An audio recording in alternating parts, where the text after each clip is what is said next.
26/11 के मास्टरमाइंड हाफिज सईद, इनका बहुत क्लोज एड अबू कतल, इसे मार गिराया है अननोन मैन द्वारा।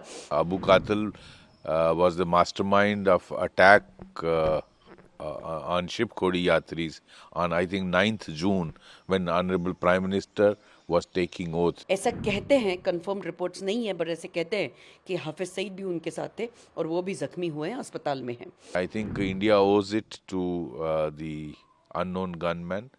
Good that cleaning up is taking place. 26/11 के मास्टरमाइंड हाफिज सईद, इनका बहुत क्लोज एड अबू कतल, इसे मार गिराया है अननोन मैन द्वारा।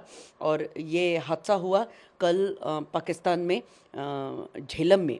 और ये जब हादसा जब हुआ तब ऐसा कहते हैं, कंफर्म रिपोर्ट्स नहीं है, बट ऐसे कहते हैं कि हाफिज सईद भी उनके साथ थे और वो भी ज़ख्मी हुए हैं, अस्पताल में हैं।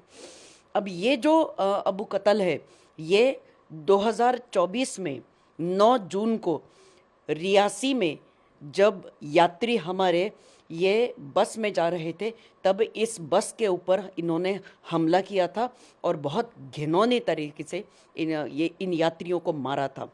ये बंदा अबू कतल, ये जम्मू कश्मीर में इसने आतंकवादी घटनाओं को बहुत सारे अंजाम दिया था। लश्कर ए तोयबा का ये है और पूंछ और रजौरी सेक्टर में ये ऑपरेट करता था।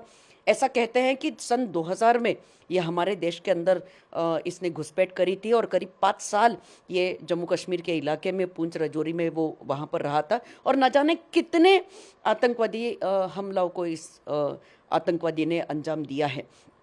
और ये इसका कत्ल होना ये बहुत अच्छी बात है, क्योंकि इसके जैसे और अनगिनत आतंकवादी जो हैं वो हमारे जम्मू कश्मीर में, हमारे देश के जम्मू कश्मीर में बहुत ज़्यादा आतंकी हमले कर रहे हैं। और ये जो खबर है ये बहुत अच्छी है। It's a good development. Abu Qatil, as per reports, has been eliminated by.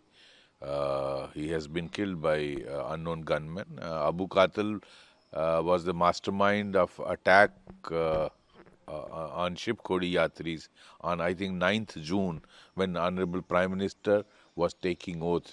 If you recall him, only at that moment when swearing in was going on, he attacked that bus, and I think 12 yatris got killed and many were injured.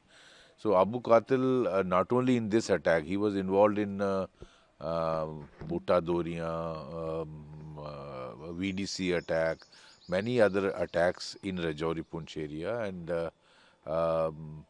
he was actually engineering infiltration from Kotli launching pad across Rajouri Poonch. In fact, whatever you saw in Rajouri Poonch as the escalation last year was because this man was very active, and he was taking orders directly. He, being a nephew of Hafiz Sayyid, he was taking orders directly from him.